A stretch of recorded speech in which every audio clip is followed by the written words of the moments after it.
Bueno, ¿cómo están? Les voy a hacer este videíto de la primera parte del módulo uno de el ciclo de instructorado de Vinyasa Yoga. Y en esta primera parte vamos a ver la parte de pedagogía del yoga. Este, a lo largo de el instructor, de estas 5 encuentros que conforman el ciclo instructorado, al que luego le va a seguir la parte de filosofía propia del profesorado, y también la parte de distintos estilos de historia y distintos estilos del Vinyasa Yoga. En este ciclo, les decía, del instructorado, vamos a ver las siguientes temáticas o materias. Por supuesto que no está puesto acá la parte de práctica, que vamos a tener distintas clases de yoga viñasa para ir entrenando cuerpo y mente en esta disciplina. Vamos a hablar de pedagogía del yoga, que involucra cómo enseñar, ¿no es cierto? Cómo hacer que nuestras clases sean didácticamente amables para nuestros alumnos, neurocompatibles, o sea, amables para su sistema nervioso, cómo hacer para transmitir adecuadamente y de manera amorosa lo que queremos que nuestros alumnos aprendan. Vamos a ver anatomía con Ana Olaechea, que ya les mandé el videito del módulo uno de anatomía, y biomecánica, que es el estudio de cómo el cuerpo se mueve, por qué y cómo hace lo que hace, y cómo conviene alinearlo para tener una práctica saludable y sin lesiones. Dentro de biomecánica vamos a ver también posibles ajustes que a lo mejor podemos como profesores, si es que elegimos hacerlo, hacerle a nuestros estudiantes para que la asana sea absolutamente beneficiosa y saludable. Empecemos con lo de pedagogía. Eh, Vamos a hablar de las cualidades que se espera o que es esperable que tengamos como personas, primero como profesores de yoga en particular. Obviamente que estos conceptos pueden parecer como que caen de maduro, ¿no es cierto? Pero no está de más recordarlos, verbalizarlos, explicarlos, porque poniendo en palabras se internalizan mejor. Una primera idea sería enseñar desde el corazón y no tanto desde la mente.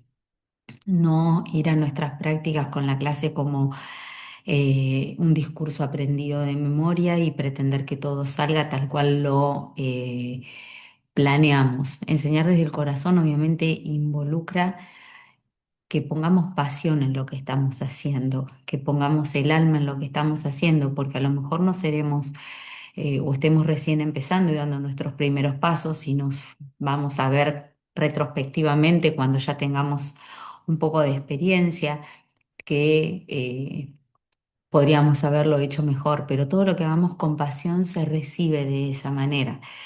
Entonces, ese entusiasmo, esas ganas, ese querer transformarnos y poder ayudar a la transformación de otros desde el corazón es recibido por quienes están delante nuestro, por los alumnos. Y en ese poner pasión en lo que estamos haciendo y que pretendemos transmitir, ayuda mucho estudiar o analizar sin juicios nuestra propia enseñanza. ¿Qué queremos decir con esto?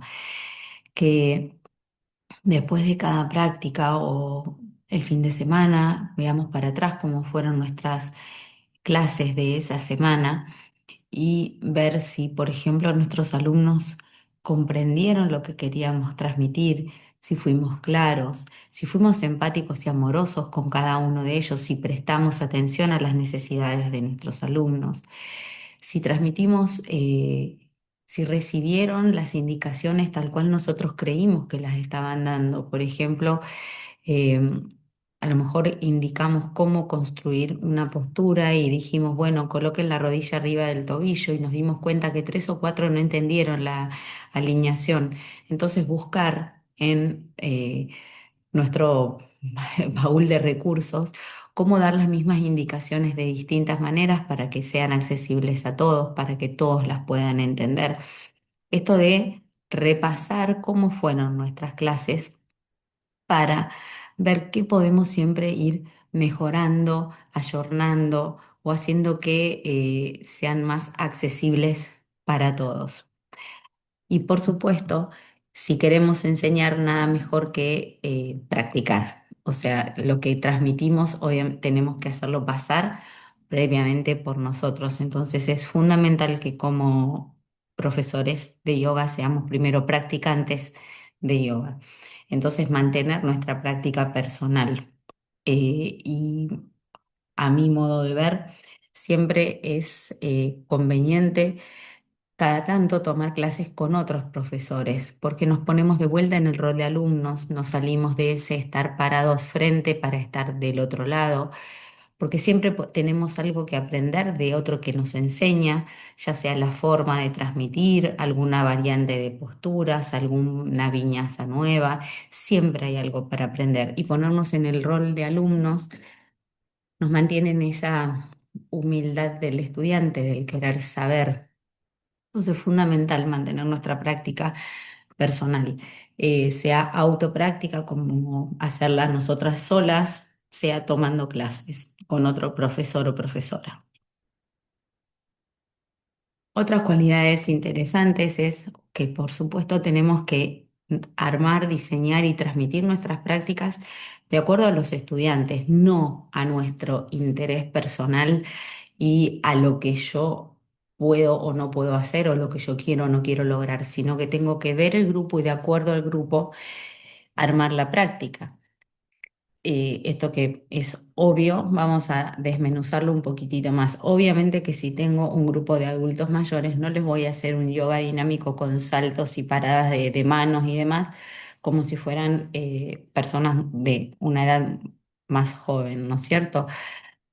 Eso cae de maduro. Ahora, dentro de enseñar de acuerdo a los estudiantes, hay un consejo que es muy útil y es que la práctica se diseña para los estudiantes más avanzados del grupo, los que más pueden lograr del grupo y se adapta para el resto del grupo y las particularidades, las particulares necesidades de cada uno de los estudiantes. ¿Y esto por qué? Porque si no, aquellos estudiantes o practicantes que tienen una práctica un poco más avanzada o más avanzada en cuanto a que tienen más prácticas encima, más tiempo de práctica y entonces les resulta más fácil seguir un determinado ritmo o secuencias o posturas. Si no la diseñamos para ellos, las prácticas para esos alumnos se van a volver muy tediosas, aburridas y no van a estar avanzando y progresando. Ahora la diseñamos pensando en esos alumnos y luego, por supuesto, tenemos pensadas variantes, uso de elementos, formas de explicar o tiempos que necesiten los estudiantes que todavía no tienen tanta práctica. Y de este modo, estos estudiantes que a lo mejor son más nuevos o que tienen, no son a lo mejor tan flexibles o tienen menos fuerza o lo que fuera, les resulta un desafío estimulante querer llegar a lo que proponemos como algo que todavía no se tiene logrado. Y para esto tenemos que usar el recurso de ser positivos e inspiradores, justamente con los estudiantes o practicantes que eh, le estamos proponiendo cuestiones más desafiantes. Y en esto de ser positivos e inspiradores, este lenguaje siempre empoderador de con práctica se puede, con paciencia, siempre hablando de la escucha al cuerpo, de no competir con nadie, ni siquiera con uno mismo. Entender que esto es un proceso y que esa práctica desapegada del resultado en algún momento nos va a llevar a dar pasos hacia donde queremos ir, trabajando estos conceptos de ahimsa, no dañarnos, y el concepto de Abhyasa y Vairagya, la práctica, ¿sí? Práctica constante, periódica, continua, desapegada del resultado. Y transmitiendo esto constantemente a nuestros alumnos, vamos a ver cómo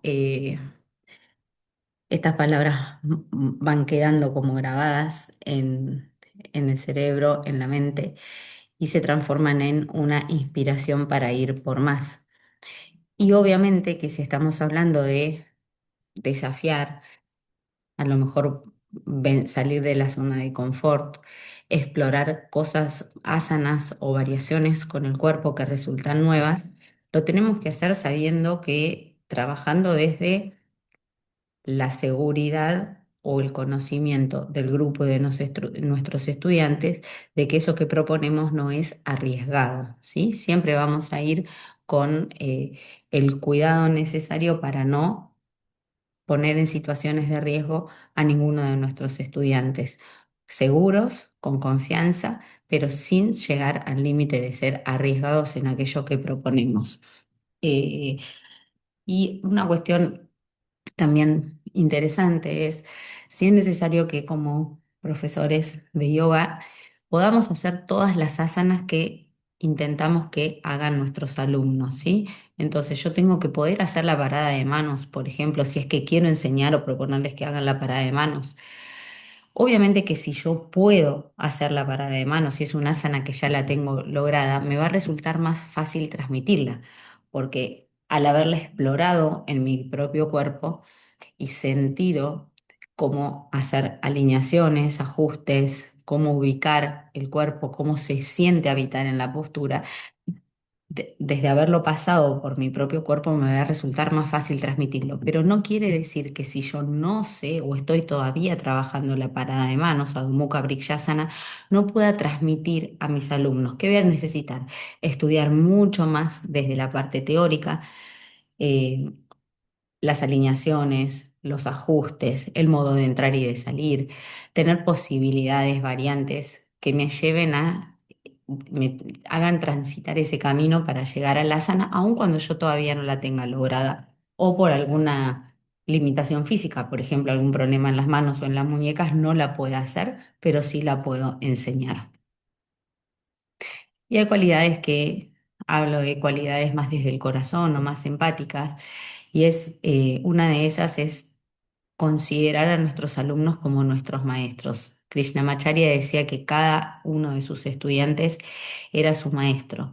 Y esto efectivamente es así porque muchas veces los alumnos nos ponen en situación de repasar nuestra propia práctica, de repasar nuestra enseñanza, de reestudiar lo que creíamos que sabíamos, con preguntas o con situaciones personales. A veces nos va a pasar que se nos presenta un alumno con una patología o condición física que no conocíamos y vamos a tener que asesorarnos, buscar, preguntar qué sí y qué no va a poder hacer ese alumno o cómo va a ser mejor acompañarlo. Eh, Eso hablando de limitaciones que pueden tener en su cuerpo físico o en su estado emocional, pero también muchas veces son maestros por sus aportes, simplemente sus palabras, sus vivencias que nos enseñan a nosotros y enseñan a los demás practicantes. Y volver un poco a lo mismo, ser siempre nosotros estudiantes, ya no solo de ir y tomar clases con otro profesor que nos pone de vuelta en la situación de practicante-alumno, sino mantener un estudio constante, porque esto, como sucede con casi todo, las áreas del conocimiento humano, siempre hay algo más para aprender, siempre hay algo más para profundizar. En cuanto a algunos detalles que también uno puede decir, bueno, son obvios, pero vamos a repasarlos. La presentación, vamos a hablar de la presentación de nuestro espacio de práctica, de la sala de práctica, el salón de yoga y la presentación personal. Obviamente que el salón tiene que mantener condiciones de higiene, eso es elemental, sobre todo porque trabajamos en el suelo. Mat de por medio, pero trabajamos en el suelo, entonces es fundamental que esté limpio. Tema del mat. Es muy común que los espacios de yoga le proporcionen mats a los alumnos, pero también está bueno ir inculcándole a nuestros alumnos que si la práctica les gusta, si van a hacer de esta práctica un continuo en su vida, algo más que se va a incorporar de manera estable a su vida, es buenísimo, sería genial que tengan su propio mat. Y esto por dos razones, una razón higiénica y una razón energética. La razón higiénica es que nosotros trabajamos descalzos arriba del mat, ¿no es cierto? Y esto sería más o menos como preguntarle a nuestros alumnos, ¿vos te pondrías la media usada por otra persona? Y la respuesta va a ser que no. Entonces, por más de que desinfectemos los mats y periódicamente los limpiemos, no dejamos de estar pisando donde otro pisó descalzo. Y entonces, por una cuestión higiénica, es genial que cada uno tenga su mat. Y también por una cuestión energética. Nosotros en las prácticas de yoga trabajamos todos los cuerpos que conforman, según esta filosofía, el ser humano, el cuerpo físico, pero también el cuerpo pránico o energético, el prana, maya, koya. Y entonces nuestro cuerpo genera energía y esa energía queda en los objetos que tocamos. Todos los objetos que tocamos o que nos pertenecen están cargados de nuestra energía. Y el mat de alguna manera se va cargando con la energía de las sucesivas prácticas. Entonces, el mat es como nuestro pequeño espacio de práctica y si está cargado con nuestra energía de todas esas prácticas sucesivas, es como que se carga con nuestra historia del yoga. Entonces, energéticamente también está muy bueno que cada uno tenga su mat. Por ahí para las primeras veces, cuando uno está probando, ver si le gusta o no, podemos ofrecerle el mat, pero después sugerir que cada uno tenga su mat es una buena idea. La puntualidad en todos los órdenes de la vida y para el yoga es fundamental porque es un signo de respeto. Entonces, estar como profesores o instructores unos minutos antes de la práctica para recibir y saludar a cada uno de los alumnos, estudiantes, para poder ver cómo están ese día, que nos puedan comentar si a lo mejor ese día tienen una dolencia, una afección física o una aflicción o emoción que los está atravesando, saberlo nos puede ayudar a acompañar más personalmente en esa práctica y quedarnos un ratito después de que se vayan todos para despedirlos, ver cómo se sintieron y para dejar la sala acondicionada para la práctica siguiente.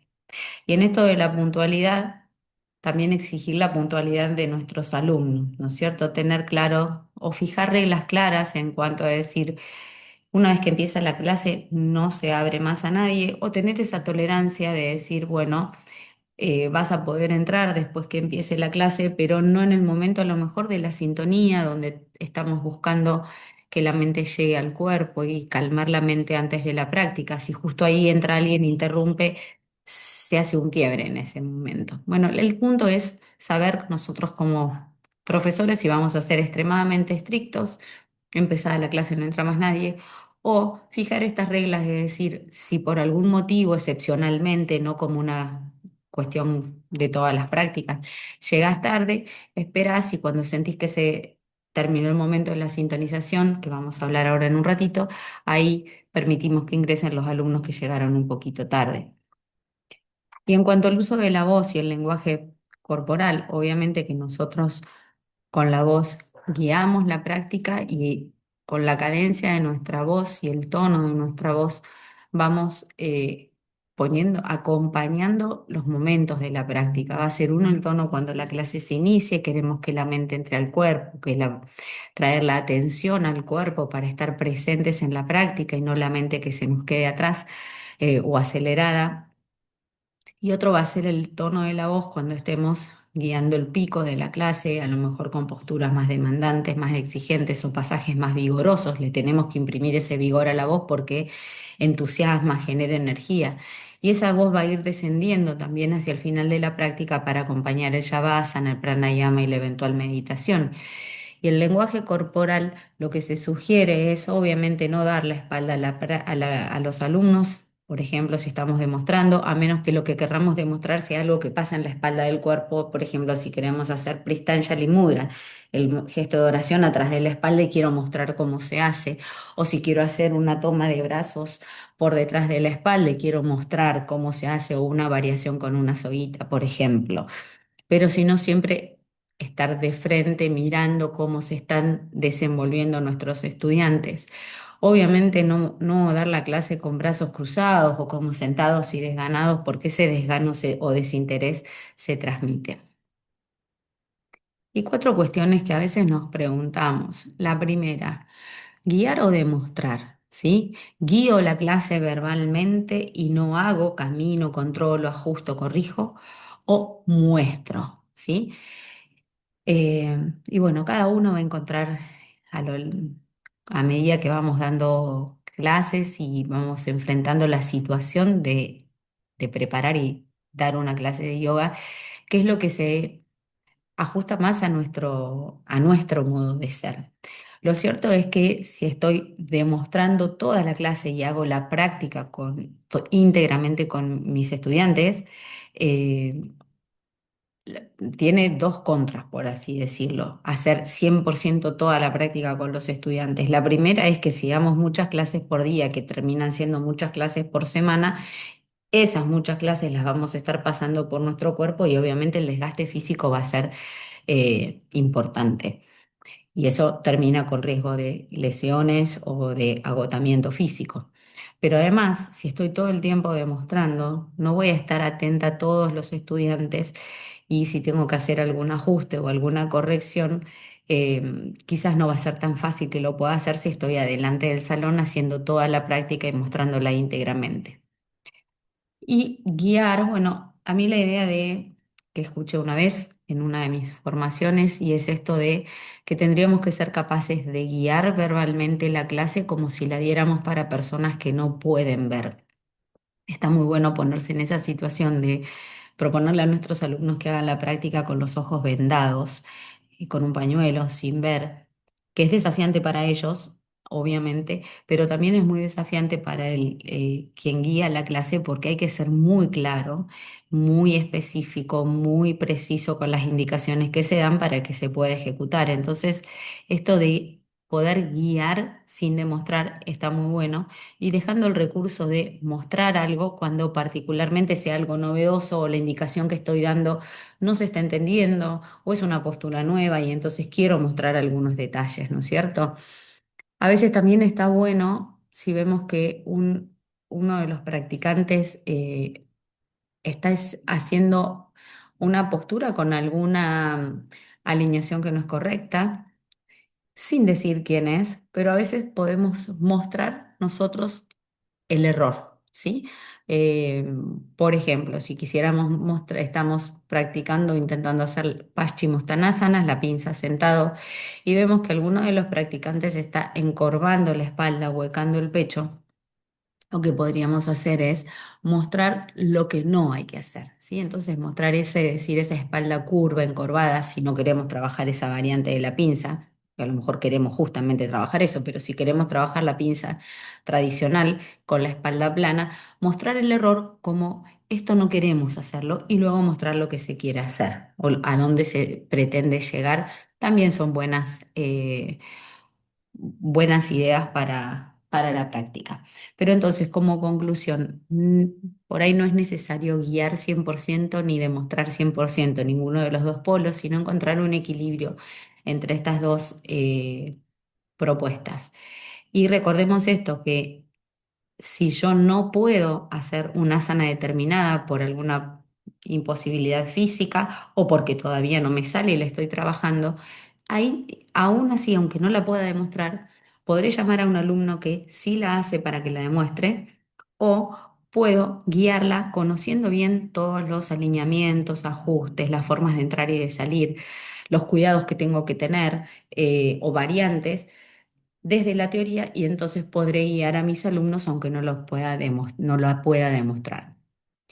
Otra de los grandes enigmas es, ¿planificamos la clase o improvisamos? Bueno, y acá lo mismo. Eh, Hay quienes son muy como creativos y hasta osados, diría, y van a las clases sin tener nada planificado o pensado e improvisan lo que surge en el momento. Pero la verdad que no creo que sea lo más aconsejable. Está bueno tener una idea de qué es lo que quiero trabajar en una determinada práctica y más o menos tener un esquema de lo que voy a trabajar. Y hay quienes también, y en esto quizás me incluyo, somos más, la planificación nos da una estructura, un orden, una seguridad, y entonces diagramamos, planificamos la práctica, los distintos momentos y lo que voy a trabajar en esa práctica, dejando por supuesto un margen para improvisar si a lo mejor el grupo de ese día no está para trabajar una determinada asana o si tengo un alumno que por X motivo no puede, le voy a ofrecer una variante o si ese día el grupo despertó una inquietud más teórica y se nos fueron minutos hablando más de la filosofía del yoga o de lo que se preguntó y tenemos que acortar la práctica. Bueno, tener ese margen de esa cintura para poder improvisar, pero llevar algo planificado, ordenado, quizás nos ordena, nos da más seguridad, más confianza. Y en esto de planificar, vamos a ver el próximo encuentro, pero obviamente que esto de planificar no aplica tanto a las prácticas de métodos de yoga que ya tienen una secuencia preestablecida como el Ashtanga Vinyasa Yoga, porque ahí no se planifica, se hace la viñasa, perdón, se hace la serie uno y se va enseñando a los alumnos la serie uno y cómo avanza y cómo se enlazan las asanas, cómo se sostiene, cuántos tiempos se sostiene cada asana, cómo son las respiraciones. Bueno, voy a ir enseñando todo lo que implica la serie uno, pero ya no planifico de manera creativa. Ahora, si estamos en otros métodos que nos permiten trabajar más la creatividad, a veces o a mí me sirve mucho planificar quizás como una idea que sea el hilo conductor durante todo el año y luego dividirlo y ir llenando las clases a lo largo de ese año. Y esto permite introducir quizás los temas más filosóficos del yoga. Por ejemplo, decir, bueno, este año vamos a estudiar los 8 pasos de la Ashtanga Yoga de Patanjali o inspirar las clases en esos 8 pasos. Y entonces divido yamas, niyamas, asana, pranayama, pratyahara, dharana, meditación y voy trabajando un mes cada uno de esos temas, por ejemplo. Y diseño prácticas enfocadas en esas temáticas. Y eso le da una riqueza a, a la práctica física porque nos permite ir introduciendo otros conceptos más allá de estrictamente lo postural y lo de la respiración. Otro de los grandes dilemas es, ¿ajustamos o no ajustamos? Entendiendo por el ajuste no el ajuste o la indicación verbal, sino el ajuste físico, el de tocar, manipular, estirar, presionar, acomodar el cuerpo de nuestros estudiantes. Y acá también, por un lado, depende de que como profesores lo querramos hacer o no. O sea, saber, yo estoy dispuesto a tocar el cuerpo de otra persona, lo quiero hacer, me siento cómoda, si estoy insegura, más vale no ajustar. Y dependerá también de lo que nuestros estudiantes deseen, porque el tocar o ajustar el cuerpo de otra persona, obviamente que tiene de movida y como requisito previo el permiso de la persona. Uno no aborda, no accede al cuerpo de otro sin su autorización. Eh, el tema de ajuste lo vamos a ver más adelante, pero bueno, es un tema saber si queremos, nos gusta ponernos o creemos que es útil ponernos en la situación de ajustar a uno de nuestros estudiantes, acomodar el cuerpo, alineárselo, eh, haciendo maniobras con el cuerpo físico. Obviamente que si lo vamos a hacer, lo tenemos que hacer primero con seguridad y con máximo respeto al cuerpo de la otra persona. Y el cuarto es si en nuestras prácticas vamos a usar o no elementos o hacer adaptaciones. Hay algunos que son muy puristas y que dicen, bueno, la postura se trabaja tal cual es, sin elementos, y que el cuerpo vaya llegando como pueda y a su ritmo, y otros que sí, que creo que somos la mayoría, que creemos que los elementos de soporte, los props, ayudan muchísimo a sostener asanas difíciles, a llegar a determinadas posturas que a lo mejor con el cuerpo y sus formas no se llega. Entonces, estas adaptaciones, el uso de soportes, lo que hacen es que la práctica sea más eh, inclusiva para todos, para que todos y todas puedan llegar a hacer las posturas y las variaciones que proponemos. Si si nos enrolamos en esta línea de decir, sí, en mis clases voy a usar adaptaciones y variaciones de las posturas para que todos puedan hacerlas, obviamente que implica un trabajo previo de estudiar qué variaciones tiene el asana o las asanas que quiero trabajar, o con qué elementos se puede asistir esas asanas con las que quiero trabajar en una determinada práctica para tener todo disponible antes de la práctica y no tener que estar cortando en ese momento para ir a buscar la soguita a quien lo necesita o el bloquecito a quien lo necesita. Entonces, si yo sé que voy a trabajar una postura como a lo mejor Trikonasana o Parvakonasana y el apoyar la mano en el bloque me va a ayudar, o voy a trabajar Utthita Hasta Padangustasana, estirar la pierna hacia adelante y agarrarla con la mano. Y a lo mejor sé que puede haber practicantes que no llegan y les voy a dar la soguita para que se agarren el pie. Todos esos elementos se los voy a poner cerca a todos los alumnos para no discriminar. Yo los pongo para todos y lo uso el que lo necesita o no. Pero están disponibles para todos al lado de el mat de cada uno. Bien, y en cuanto al primer momento de la práctica, que esto es lo que a lo que le vamos a dedicar este bloque, el primer momento de la práctica se suele llamar el momento de inicio o de sintonización.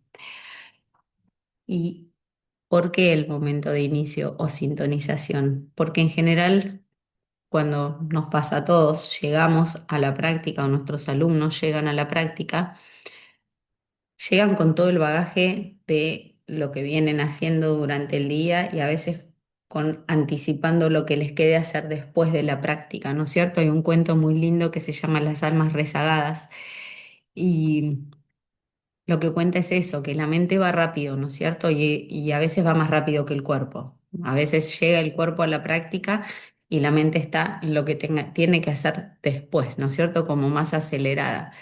Pero lo cierto es que nuestra alma tiene otros tiempos y a veces el alma queda por allá atrás en algún recuerdo de algo bonito del día o a veces algo no tan bonito.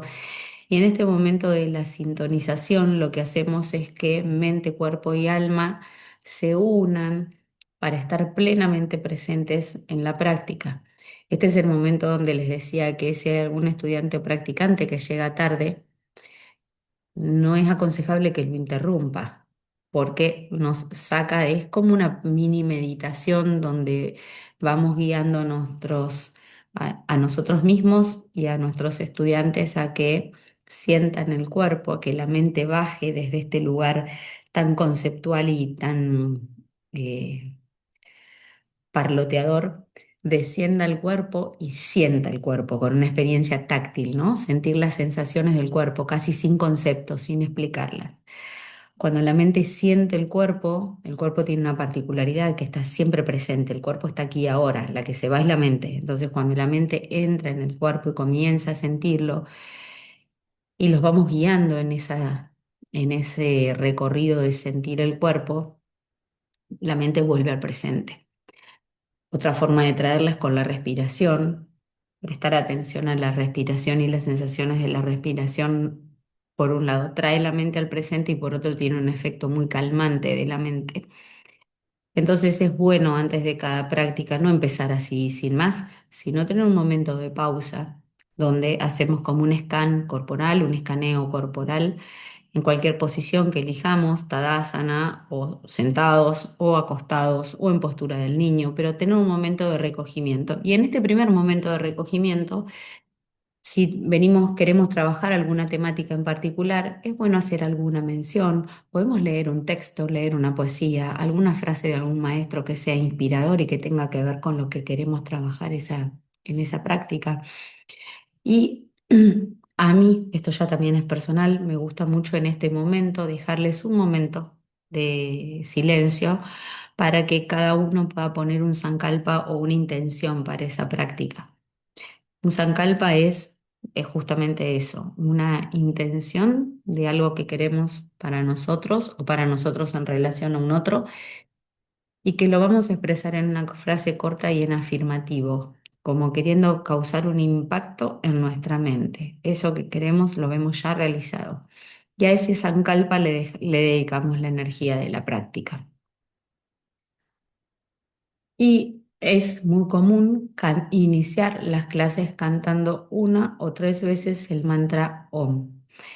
Eh, Nos puede llegar a pasar que haya estudiantes o practicantes que no quieran cantar el mantra OM porque pueden entender que es un ritual o una invocación que va contra sus creencias religiosas en general. Pasa con ese tipo de estudiantes. Bueno, obviamente dar la libertad de que ellos no lo canten, pero el iniciar la práctica cantando el mantra OM o alguno similar, alguna deidad, es como que genera como todo ritual, como todo gesto, genera un sentido de comunión, le da un sentido especial a la práctica, e indica que, que lo que estamos encarando es una práctica de yoga, que es algo más que una disciplina puramente física. Y como que nuclea, ¿sí? Más allá de que el mantra OM, particularmente como cualquier canto de mantra, en el momento en que se está cantando, colma toda la mente y durante ese instante la mente no se va a otro lugar, se focaliza muchísimo, genera vibraciones que atraviesan todo el cuerpo, en particular la caja torácica y la caja craneana. Y como para cantarlo se hace en la exhalación, tiene un sentido de liberación y relajación bastante potente. Bueno, con esto terminamos esta primer materia de pedagogía, primer módulo, y nos vemos el próximo.